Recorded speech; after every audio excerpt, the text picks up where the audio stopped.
이 시간은 우리 누가복음 13장 31절로 35절까지 말씀 함께 나누겠습니다. 예수님께서 예루살렘을 향해 가실 때 각 성, 각 마을로 다니시면서요 가르쳤습니다. 우리가 지난 시간 22절에 그게 나와 있지요. 22절에 보면 예수님의 그러한 행적에 대해서 이렇게 기록을 하고 있습니다. 그 와중에 어떤 사람이 구원을 받는 사람이 적습니까? 라고 예수님께 질문을 던졌지요. 예수님은 이에 대해 좁은 문으로 들어가기를 힘쓰라 말씀하면서 우회적으로 구원받는 자가 적다라고 그렇게 말씀을 하였습니다. 바로 그때 어떤 바리새인들이 나와서 예수님께 여기를 떠나라 라고 그렇게 말을 합니다. 이유인즉 헤롯이 예수님을 죽이고자 한다라는 것입니다. 즉 헤롯의 살해 음모가 있다라는 것을 지금 어떤 바리새인들이 예수님께 이렇게 이야기를 한 겁니다. 그러면서 예수님을 여기서 떠나가도록 그렇게 지금 하고 있습니다. 이 헤롯은요, 헤롯 안디바를 가리키는데요. 갈릴리와 베레아 지역을 이렇게 통치하였던 분봉왕이지요. 이 헤롯 안디바가 예수님을 살해하고자 한다라는 그런 계획을 가지고 있는가 봐요. 그래서 어떤 바리새인들이 예수님께 이와 같이 이야기를 한 거지요. 자, 이에 예수님의 반응은 어때요? 놀라서 허겁지겁 도망가는 우리 예수님의 그런 모습인가요? 그렇지 않습니다. 그냥 담담합니다. 오히려 그 헤롯을 책망을 하지요. 헤롯을 책망합니다. 너희는 가서 저 여우에게 이르라 이렇게 이야기합니다. 예수님께서 저 여우에게. 예수님은 자신을 죽이려 하는 헤롯을 뭐라 지금 표현해요? 여우라 그렇게 말을 합니다. 왜 그럴까요? 여우의 특징 중에 우리가 흔히 말할 수 있는 게 뭘까요? 교활함, 간교함. 여우하면 그게 딱 생각나잖아요. 저 야시 그럴 때 우리가 흔히 사람을 놓고 이야기할 때 참 그 간사하다, 간교하다, 교활하다 이런 걸 우리가 선뜻 이렇게 떠올리잖아요. 바리새인들을 보내서 자신을 위협하며 쫓아내려는 이 헤롯의 모습을 두고 예수님께서 이같이 여우다라고 표현한 것으로 보입니다. 여우다. 그러니 이 어떤 바리새인들은 사실 헤롯과 짝짝꿍이 되어진 그런 사람들이에요. 뭐 예수님을 생각을 해서 호의적으로 예수님께 이러한 이야기를 한 것이 아니라 헤롯이 이러한 음모를 가지고 있다라는 게 이 바리새인들의 입을 통해서 예수님께 전해지므로 예수님을 위협하고 그로 인해 예수님으로 하여금 떠나가도록 도망가게 만드는 이러한 지금 역할을 맡은 것이지요. 이런 어떤 바리새인들의 역할을 우리는요 구약 성경의 그 느헤미야서에 보면은 발견할 수가 있습니다. 느헤미야서에 보면 그 느헤미야가 총독으로 이렇게 왔잖아요. 그런데 그 느헤미야 때 예루살렘 성벽 재건 사업이 있거든요. 그런데 이 성벽 재건하는 일을 어떻게 해서든지 그 예루살렘 땅에 있는 사람들이 회방하려고 느헤미야에게 온갖 짓을 다 합니다. 그 가운데 하나가 이런 위협입니다. 위협. 헛소문을, 헛이야기를 편지로든 뭘로 해가지고 들어가게 해가지고 그 예레미야가 그걸 듣고 보았을 때 두려워가지고 큰일 났네. 그 손이 흔들리도록 만드는 거예요. 그래서 결국은 지도자가 그렇게 돼버리면 어떻게 돼요? 성벽 재건은 물 건너가는 겁니다. 대적들이 그런 걸 노리거든요. 위협하여서 그 하고 있는 하나님의 일을 스탑시키는 것.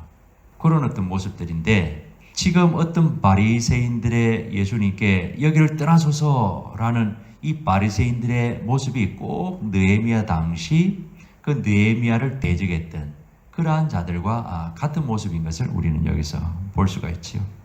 여하튼 바리새인들을 보내서 자신을 위협하며 쫓아내려는 이 헤롯의 모습을 두고 예수님께서는 헤롯을 가리켜 뭐라 표현했다고요?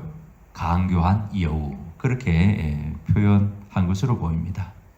자, 어쨌든 예수님은 헤롯을 여우라 말을 하며 그의 살해 위협에도 불구하고 오늘과 내일은 내가 귀신을 쫓아내며 병을 고치다가 제3일에는 완전하여지리라 예수님께서는 흔들리지 않습니다. 이렇게 담대하게 말씀합니다. 회방을 하지만 예수님은 나는 나의 길을 가겠다. 지금 예수님의 그러한 모습이지요. 회방을 해도 위협이 들어와도 예수님께서 거기에 주눅들지 않습니다. 거기에 흔들리지 않습니다. 하나님께로부터 받은 그 사명을 예수님께서 묵묵히 주변의 그런 대적들의 위협에도 불구하고 그분이 해나가시는 그런 예수님의 모습입니다. 자, 여기서 보면 오늘과 내일 3일은 상징성을 가지고 있는 표현이라 우리가 볼 수 있습니다. 단지 오늘, 내일, 모레 이걸 지금 뜻하는 게 아니고요. 오늘, 내일, 모레라 할 때 그 속에 담고 있는 상징적인 의미가 있다 그 말입니다.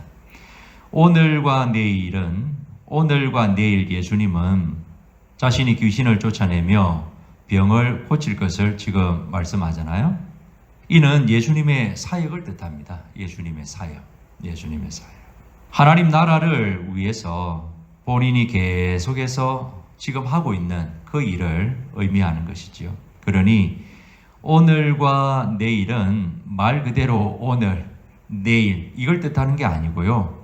그 속에 이 예수님께서 지금 하시고 있는 그 일들에 대한 상징성을 지니고 있다라는 겁니다. 예수님은 공적 생애 동안 가르치고 전파하고 고치는 이런 사역들을 하셨잖아요. 여기서 귀신을 쫓아내고 병을 치료하는 사역은 예수님의 고치는 사역에 해당을 하지요. 그리고 제3일에 완전하여지리라 라는 이 말은요, 예수님 사역의 완성을 의미한다 볼 수 있겠지요. 다시 말해 오늘, 내일, 모레는 예수님의 전 사역을 의미합니다. 예수님의 오늘 그 사역의 시작으로부터 해가지고 그분의 사역의 마침, 전 사역을 의미한다 볼 수 있습니다. 가르치고 전하고 고치는, 나아가 그분의 고난과 죽음과 그리고 부활, 그분의 전 사역을 의미한다고 볼 수 있습니다. 그분의 전 사역이 어떠한 표현에 담겨 있다고요? 오늘, 내일, 모레라는 이 말 속에 담고 있다 그 말입니다. 33절을 보시면 오늘과 내일은 귀신을 쫓아내며 병을 고치다가 제3일에는 완전하여지리라 말씀한 후 예수님은 그러나 오늘과 내일 모레는 내가 갈 길을 가야 하리라 말씀합니다. 이는 자신의 사역의 완성을 위해 반드시 예루살렘에 가야 한다라는 사실을 지금 예수님께서 말씀을 하는데요. 그것은 선지자가 예루살렘 밖에서는 죽는 법이 없기 때문이라 그렇게 말씀합니다. 이유를 그렇게 됩니다. 예수님께서. 오늘과 내일, 모레는 내가 갈 길을 가야 한다. 왜냐하면 선지자가 예루살렘 밖에서는 죽는 법이 없기 때문이라 예수님께서 이렇게 말씀을 하는 겁니다. 여기서 말하고 있는 선지자는요, 누구를 가리킬까요? 예수님 자신을 가리킵니다. 여기서 말하는 선지자는 예수님 자신을 가리킵니다. 이전에 예루살렘에서 죽임을 당한 많은 선지자들을 전제한 상태에서 지금 예수님은 자신을 가리키고 있는 것입니다. 그 표현이 뭐라고요? 선지자라고 지금 이렇게 말씀하고 있는 겁니다. 우리 구약 이스라엘 역사를 보면 특별히 왕들의 역사에서 이 같은 일들이 일어났던 걸 우리는 볼 수 있지요. 따라서 예루살렘이 하나님 보내신 많은 선지자들을 죽이기 때문에 자기 역시 하나님에 의해 보냄을 받은 선지자로서 예루살렘에서 죽는 것이 타당하다라고 지금 예수님께서 말씀하고 있는 것입니다. 선지자는 예루살렘에서만 죽어야 한다라는 그 말씀을 하는 게 아니고 구약에서 보니까 많은 하나님께서 보낸 당신의 종들이 그 예루살렘에서 죽임을 당했단 말이에요. 그걸 전제로 하고 그랬던 것처럼 자기도 그 예루살렘에서 죽는 것이 타당하다라고 지금 우리 예수님께서 말씀하고 있는 거라고요. 그러면서 34절에서 예수님 예로부터 선지자들을 죽인 예루살렘을 애통해하며 탄식합니다. 어떻게 탄식해요? 예루살렘아 예루살렘아 선지자들을 죽이고. 그러니 구약 이스라엘 역사를 볼 때 그리고 하나님인 예수님은 이 모든 역사의 현장을 보고 알고 계시잖아요. 그렇죠? 그러면서 이전과 전혀 다를 바 없는 지금의 이 예루살렘을 보며 예수님께서 애통해하고 탄식하고 있는 겁니다. 예루살렘아 예루살렘아 선지자들을 죽이고. 시각을 한번 여러분 지금 예수님 이 당시 예수님 요 신약의 요 시점에만 머물지 말고 제가 금방 말씀드렸잖아요. 예수님은 예레미야 때 그 하나님이 예수님입니다. 이해가 되세요? 무슨 말인지? 창세기 때 그 하나님이 예수님이라고요. 그러니까 이 예수님은 구약의 그 이스라엘 역사 가운데서 예루살렘의 하나님을 배반할 때 그 모든 현장을 다 이분이 목격하신 분입니다. 이분이. 그러니까 우리는 신약의 예수님만을 생각한다고요. 그렇게 생각하면 안 되고요. 이분은 하나님이십니다. 하나님이신 예수님이라고요. 그러니까 이분은 예레미야 때 계셨고 이사야 때 계셨고 엘리야 때 계셨고 다 계셨어요. 그러니까 그 하나님이 이전 과거에 대한 그 예루살렘의 그 모든 이력을 다 알고 계신단 말이에요. 이해가 되시죠? 그걸 다 지금 품고 있는 거예요. 우리가 지난날 그 모든 과거에 그 모든 내용들을 다 품고 오늘을 보는 것처럼 우리 예수님도 창세기부터 해가지고 지난 모든 이전에 그 모든 것들을 그분은 다 알아요. 그걸 품고 지금 요걸 보시는 거예요. 그러니까 이렇게 이야기하시는 거예요. 예수님께서 예루살렘아 예루살렘아 선지자들을 죽이고 이렇게 탄식하시는 거죠. 내게 예루살렘을 가리키죠. 내게 파송된 자들을 다시 말하면 하나님이 너에게 보내신 사람들을 돌로 치는 자여 마치 암탉이 제 새끼를 날개 아래 모음같이 내가 이때 내가는 누구예요? 예수님. 그분이 곧 하나님이시라니까요. 내가 너희의 자녀를 모으려 한 일이 몇 번이냐. 하나님의 여러 차례 그 예루살렘을 품고자 했던 시도를 말씀하고 있는 거죠. 품으려고 했다고요. 뭐처럼? 여러분 암탉이 병아리 나가지고 그 암탉이 그 병아리를 실제로 품는 거 봤어요? 저는 봤어요. 시골에서 자라면서 알을 까가지고 그 엄마 날개 아래 그 쪼맨한 것들이요 그 쓱쓱 와가지고 그 깃털 밑으로 들어갑니다. 거기가 안식처입니다. 모든 비바람, 추위, 더위로부터 피할 수 있는 데입니다. 위협으로부터. 마치 암탉이 제 새끼를 날개 아래 그렇게 모으려 했던 것처럼 하나님은 내가 너희의 자녀를 모으려 한 일이 여러 번 있었다. 그렇게 지금 말씀하는 거예요. 그런데 그때마다 너희가 원하지 아니하였도다. 예수님께서 이렇게 말씀하는 거예요. 누구를 향해서요? 지금 예수님 그 당시 그 예루살렘, 그 유대인들, 그 예수님을 배척하는 그 사람들, 그 하나님의 백성들을 두고 지금 이렇게 이야기하는 거예요. 예수님의 이 말씀은 다시 말씀드리지만 구약 이스라엘을 보면 그 의미가 무엇인지 아주 정확하게 들어옵니다. 예루살렘의 죄악을 두고 하나님 당시의 종들, 선지자들을 부지런히 우리 하나님 보냈습니다. 그렇죠?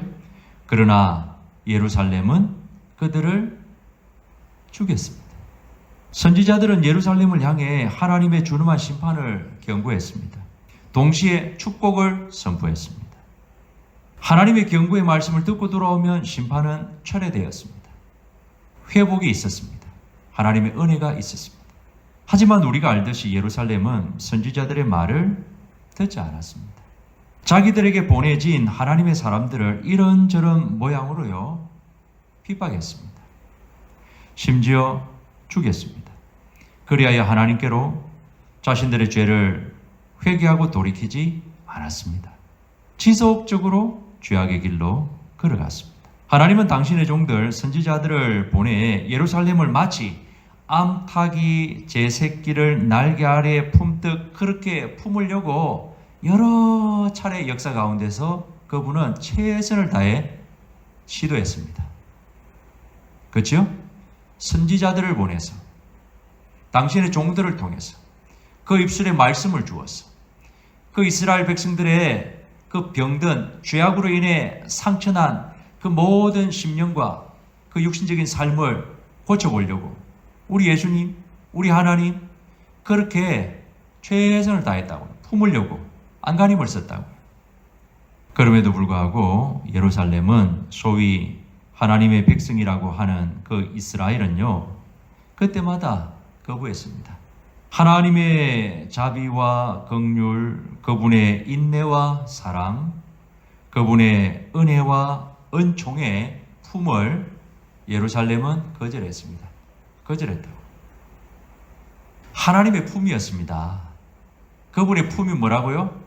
자비와 긍휼, 그 범죄한 이스라엘을 향해, 예루살렘을 향해 그분의 품이 자비, 긍휼, 인내와 사랑, 그분의 은혜와 은총, 이 품으로 그분이 그 예루살렘 하나님의 백성들을 품으려고 수없이 노력했다고요.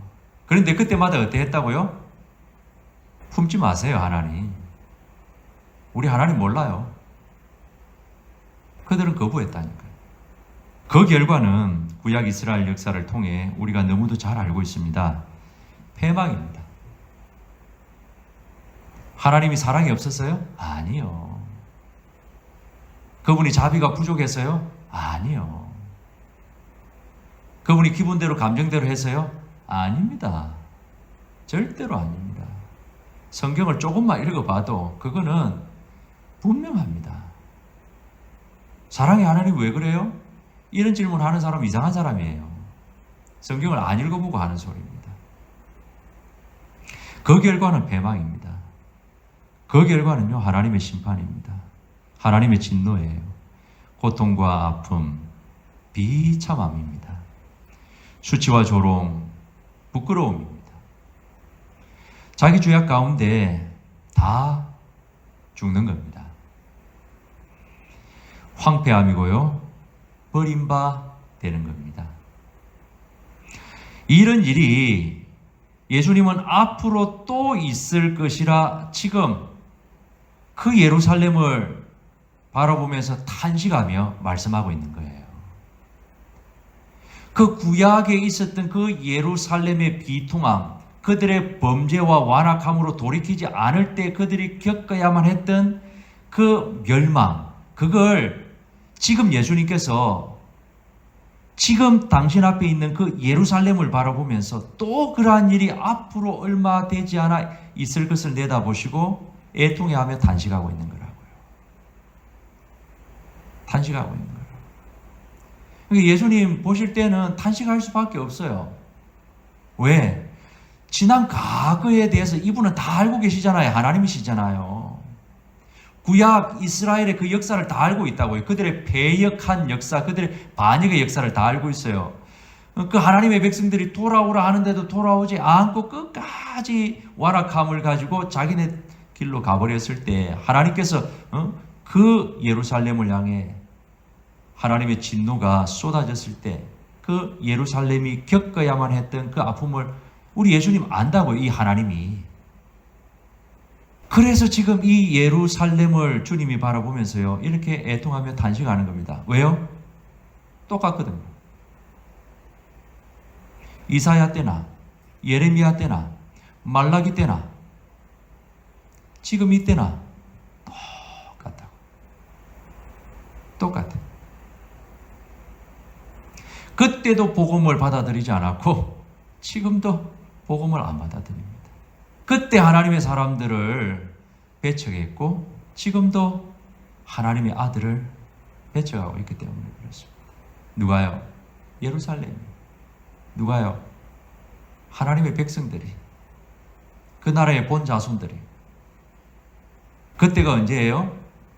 바로 AD 70년입니다. AD 70년.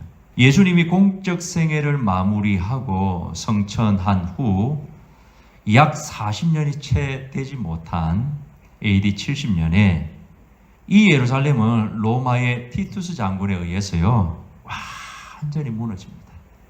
돌 위에 돌 하나도 남지 않을 정도. 성전은 다 파괴됩니다.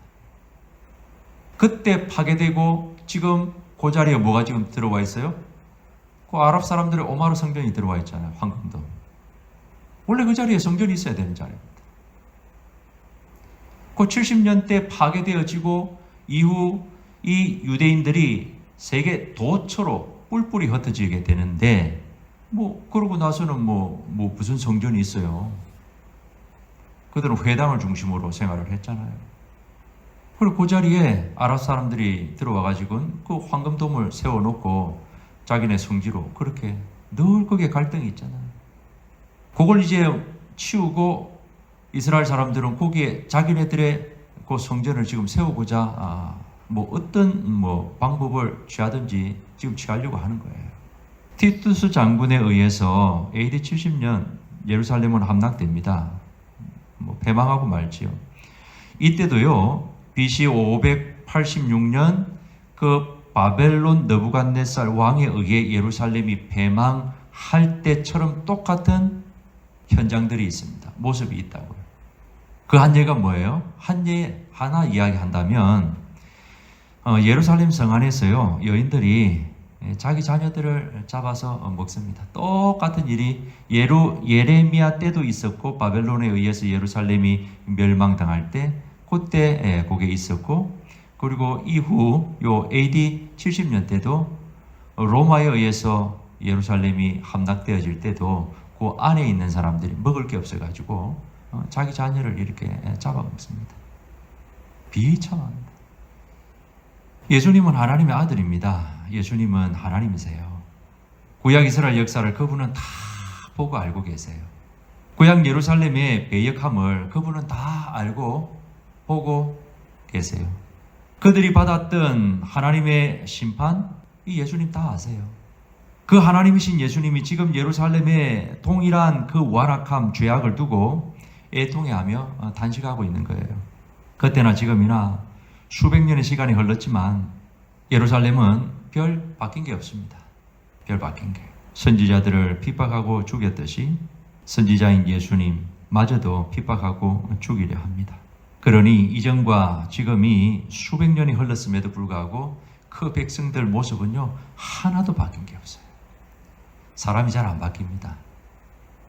수백 년이 지나면 뭔가 더 깨닫고 진리에 대해서 뭔가 더 바르게 알고, 구약에서 그렇게 주야장창 선지자들이 예언했던 그 메시아가 올 걸 그 말씀을 통해서 배우고 안다면 이 메시아가 어떻게 오는지도 구약에는 다 나와 있어요.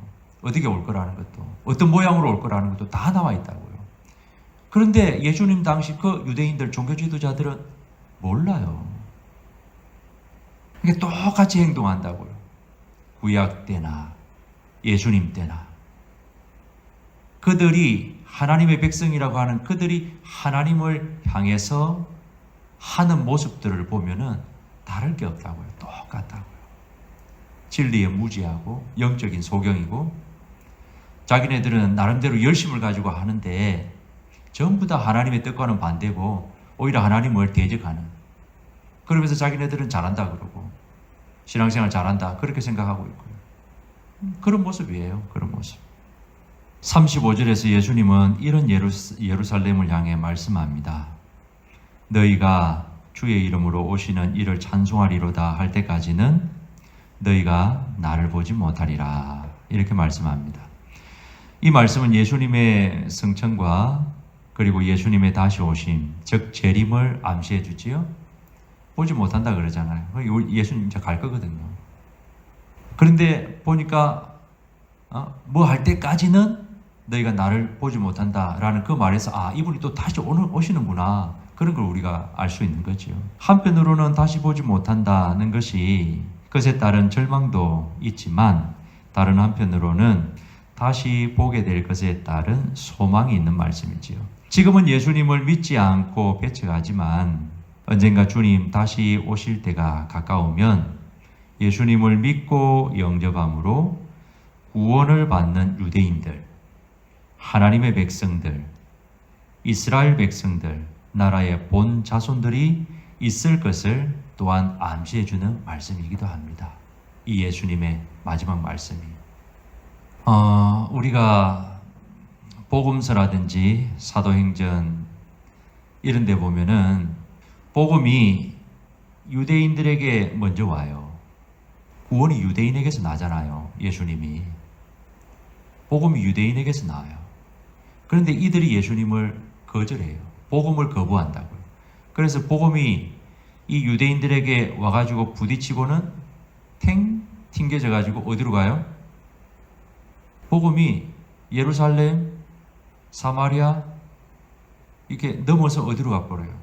저 이방으로 간다고. 이방으로. 그래서 이방인들의 구원이 본격적으로 시작이 되는 거예요. 이게요, 바울의 그 로마서인가 보면 나와요. 이방인의 수가 찰 때까지 이게 가는 거예요. 하나님께서 이방인의 수를 어느 정도 계산하고 계세요. 유대인들 말고 우리 같은 사람들, 이방인들. 이방인의 수가 찰 때까지는 유대인들이 잘 안 돌아와요.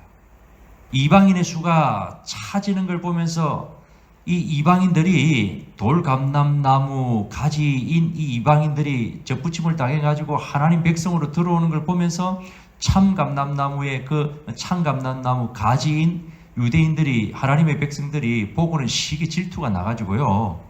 나중에 이 이방인의 수가 다 차고 나면 하나님께서 이 이스라엘 남은 자들에 대한 구원을 그분이 이제 해요.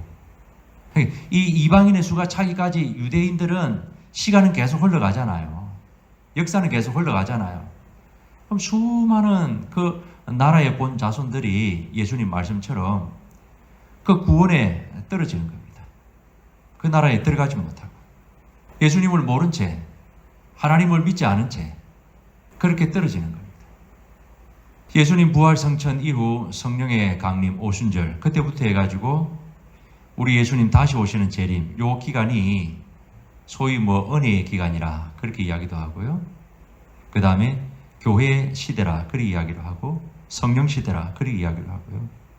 달리 표현하면 이 기간은요, 하나님께서 다시 오실 신랑 되시는 그 예수님을 위해 신부가 준비되는 시간입니다. 예수님의 신부, 교회가 예수님의 신부거든요. 그 신부들이 준비되어지는 기간입니다. 은혜의 기간입니다.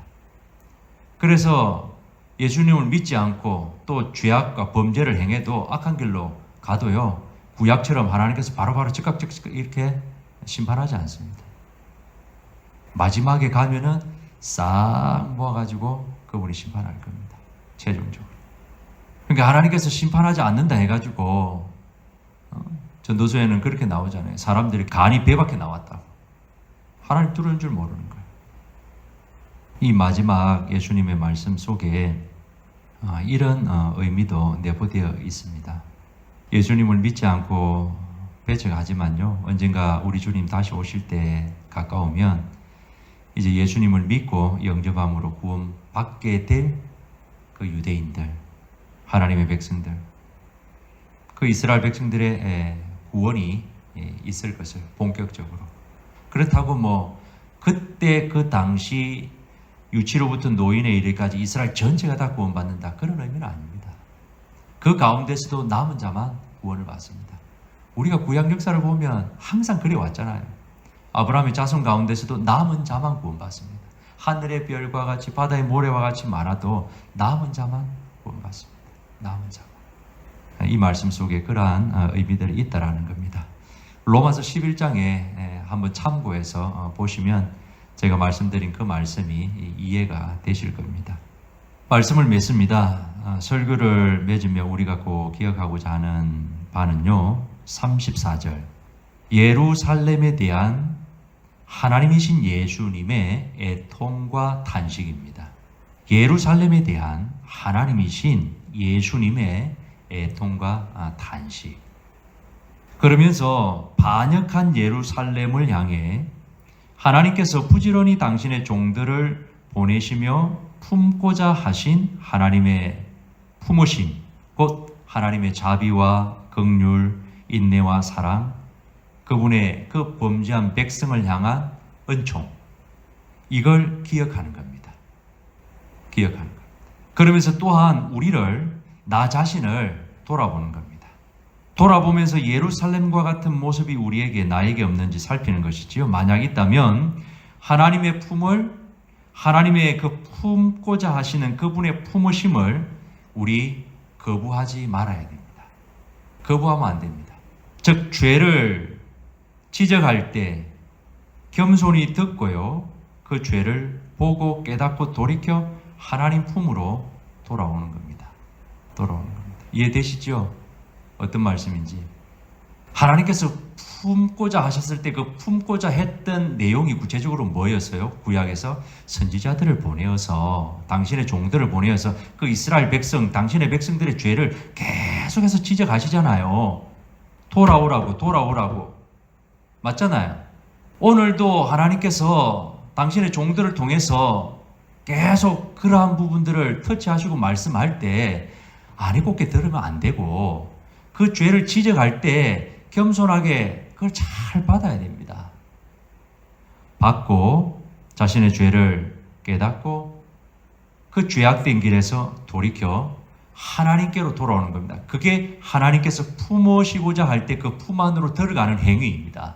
그러니까 오늘 예수님의 그 예루살렘에 대한 그 애통과 탄식, 그 예루살렘을 하나님께서 지속적으로 품고자 하셨던 그분의 품으심, 이런 것들을 기억하며 오늘 나 자신, 우리 자신을 돌아보는 거예요. 그러면서 나에게도 그러한 예루살렘의 모습은 없는지, 있다면은 하나님께서 당신의 종들을 통해서 계속해서 죄에 대해서 말씀하실 때, 곁길로 가는 것에 대해서 말씀하실 때, 불순종에 대해서, 불신앙에 대해서 이야기하실 때 그걸 잘 듣고 나를 살피고 내 죄를 깨닫고 돌이키는 겁니다. 하나님의 품으로 돌아오는 것입니다. 이런 모습을 통해 하나님의 진노 가운데 황폐하여 버림받지 않는 겁니다. 황폐하여 버림받지 않는 겁니다. 우리 주님 영광 중에 다시 오실 때 생명의 부활에 동참하여 주님을 뵙는 겁니다. 소망합니다. 이런 은혜가 저와 우리 모두에게 꼭 있게 되기를 소망합니다. 소망합니다. 우리 예수님 오늘 만약에 오셔가지고 주님의 교회들을 바라보시며 같이 예루살렘을 향해 탄식했던 것처럼 그렇게 애통하며 탄식한다? 그거 큰일 난 겁니다. 만약에 그러신다면. 그렇게 하실 수 있는 여지가 다분히 많다라고 생각이 되어집니다. 그렇게 되지 않았으면 좋겠습니다. 그렇죠? 우리 그렇게 되지 않았으면 좋겠습니다. 주님께서 당신의 교회를 보며 탄식하고 애통하며 하나님의 뜻에 반하고 하나님의 길에 반한 길로 계속 걸어가는 그런 교회의 모습이 아니라 정말 주님의 뜻 가운데 주의 길로 걸어가는 그러한 교회의 모습, 성도들을 보면서 우리 예수님 오셨을 때 참 기뻐하신다. 그런 교회 모습이 되었으면 참 좋겠다. 소망을 해봅니다. 어쨌든 소망하기는요, 우리 모두 이런 은혜가 꼭 함께 있게 되기를 원하고요. 주의 몸된 교회가 이런 은혜 가운데 붙잡히기를 소원합니다. 우리 기도하겠습니다.